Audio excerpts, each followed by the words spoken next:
Salamandra. Ән қалай жазасың деген сұраққа жауап тірек кәдімгідей. Ассалаумағалейкум қандайларыңыз.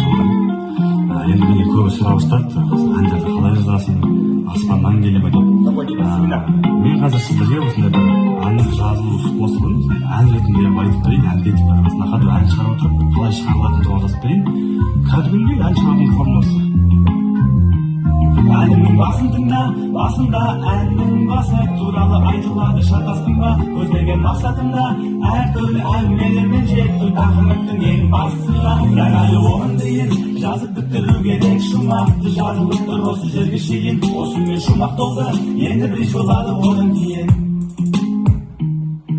Бридж дегеніміз ол не десеңдер, ағылшыннан аударғанда қайырмаға көпір, ол қайырмаға сені дайындап апарады, қайрап назарыңды қайырмаға өтер. Кейде мысалға бридж осындай әңгіме болып кетеді. Ол бридж дегеннің осындай суть, ол осындай қайырманың алдында сен де успокаивай, и потом қайырма деп беру керек қой мысалға. Аспаннан түсетін ештеңе жоқ, бірақ оны әзірге бәрі білмей. Ән жазудың ешқандай сипыры жоқ, жазылады осылай кәдімгідей. Аспаннан түсетін ештеңе жоқ, бірақ оны әзірге бәрі білмей. Ән жазудың ешқандай сипыры жоқ, жазылады осылай кәдімгідей. Кәдімгідей, жазылады кәдімгідей. Ән осылай жазылады кәдімгідей. Аспаннан түсетін ештеңе жоқ, жазылады осылай кәдімгідей. Жазылады осылай кәдімгідей. Ал енді қандайлар мырзалар, осымен біз міне әннің тура ортасына келдік. Приблизительно бізде яғни бірінші шумақ бар, бірінші бридж бар, қайырма кетті, қайырма демейді, такой проигрыштар түрінде болды. Мына жерде бір ымылдау болады деп.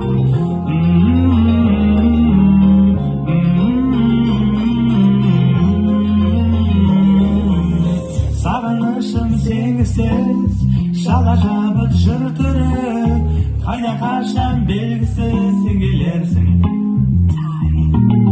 Сағынышым сенгісіз, шала жабыт жыртыры, қайда қашан белгісіз сен келерсің.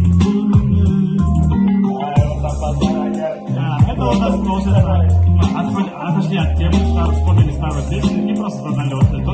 Екінші куплет я туда не хочу писать, потому что все, что я хотел рассказать, я в первом куплете рассказал, поэтому здесь вам нужно самим что-то сыграть. Все можете подставить, либо екінші шумақ можете. Но я не хочу.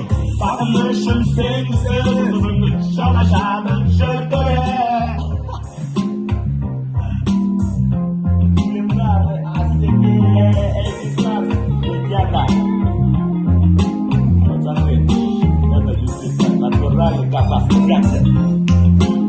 Қалай береді десең кәдімгідей.